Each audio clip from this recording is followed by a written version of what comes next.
Dreams from the divine. The dream that saved my life. Let's talk about dreams and visions.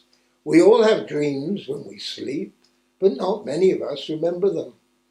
Others, we wake up at times. Dreams interpretation can be very difficult. Embedded in the codes of life are a number of secrets which will help you decode the dream. If in your dream you are aware that you are dreaming, and the dream is very vivid, in full colour, then you will find that there is a special message within the dream. This dream comes directly into your soul from a parallel universe. The reason for this is that the parallel universe is moving at a slightly faster rate, is a little bit ahead of you, a glimpse into the future. Dreams are connections to other aspects of our essence, dwelling in another reality, parallel universe that we can live in every now and again. We get a glimpse inside of what is happening in the near future, ahead of time. It is up to us to do something about it. I want to share one of the number of dreams I've had throughout my life. A long time ago, between 12 to 15 years, I dreamt that I was in a doctor's surgery, and that during the dream I knew exactly who the doctor was. Afterwards, I could not recall all the details of the dream except for the doctor's face. She was standing in amidst a number of reports from all the tests that had been made on me. She said, "I've been through all these reports. I see that you're in great danger and absolutely must do something about it. It is entirely your responsibility to take action to save your life." I woke up. The dream didn't bother me at all. I knew that I should not treat it as a bad dream. Rather, I trusted it as a dream of instruction. Having the advantage of learning the Kabbalah and the interpretations of dreams, the message was simple. And when the message is simple, you don't dwell on the message, you take action. I went to see a friend of mine, a well-respected professor, head of a university medical school. I told him that it had been many, many years since I had received a full head-to-toe medical examination, and that it was time I had another. Also, that I believe the test should be done under the instruction of top specialists in each field. He told me I was quite correct, and it was something everyone should do every now and again.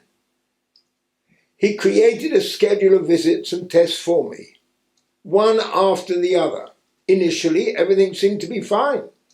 The last one was a leading heart specialist, head of the department at his hospital. He was very understanding and compassionate as I went through series of examinations and was told that on the surface everything seemed to be fine. Cholesterol levels were good, ECG okay. To make sure, they gave me a 24-hour heart monitor. They did everything that needed to be done and could not really find anything wrong. Afterwards, during the consultation, the doctor told me that I should lose a bit of weight and cut down on fatty foods. I explained that I considered myself quite careful with what I ate, but appreciated the advice. He asked me to come and see him for one last time, just to review all the tests again, just in case anything had been missed.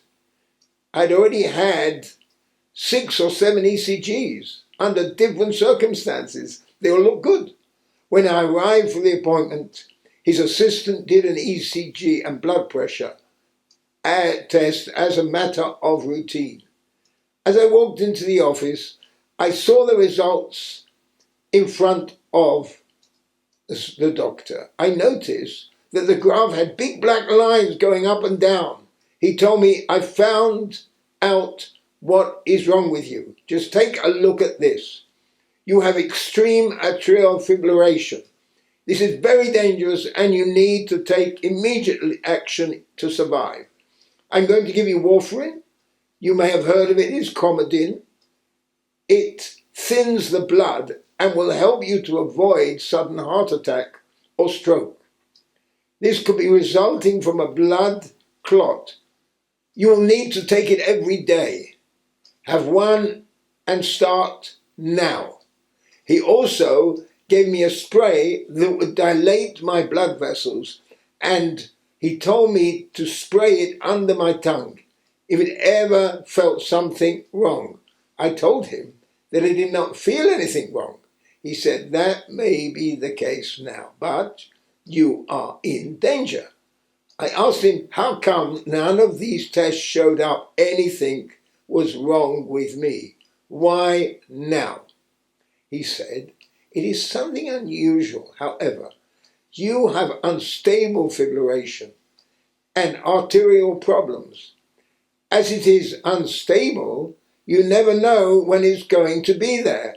So when you went through all those tests, it seemed as if you were in perfect health.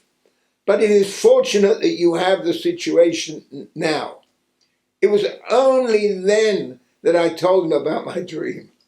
I didn't dare tell him before. As soon as I started taking the tablets, I felt better. Even so, 6 weeks later, I could not walk any more than 100 feet. Later, it moved down to even less. Not long after that, while on a slow walk, my body suddenly locked up and I could not move at all. I found myself frozen to the spot and I had to call my wife to come pick me up. So my dream saved my life. We had detected the problem early and taken action. Later, I started to get chest pains and was told to come in immediately. That was my first stent. When recovering, I was told that there had been a 90% blockage in my main artery, the aorta, so much nearer than I imagined. Only 10% away from leaving my body behind me, my soul passing out into a parallel universe. I had a wife, children, grandchildren, and I did not want this to happen. No one wants it to happen. Never ignore your dreams. Take them seriously. Once you get a message, be proactive. Dreams have messages to share. We need to take these messages seriously. Here is another strong piece of advice for you. When it comes to issues related to your health, do not rely on your local doctor. Regardless of how good and smart they may be, find the head of a department in your local hospital. Ask for a private appointment with them. Pay whatever it takes. It could be the best investment in your life. If you feel pain, do not ignore it. Do something about it. The pain is a message from your brain. Just remember, never ignore. Any dream, you must act in time. I hope you've learnt this message well. Please internalize it. Together as one, we are not here to live for ourselves alone. There is more to life than the things that we own. We're destined to play a part in helping other souls. Instead, we are distracted, playing futile roles. Our task is to discover what our lives are all about, why we were born, why we are living, before our time runs out.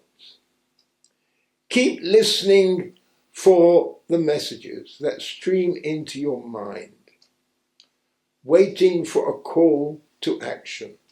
There are so many kinds.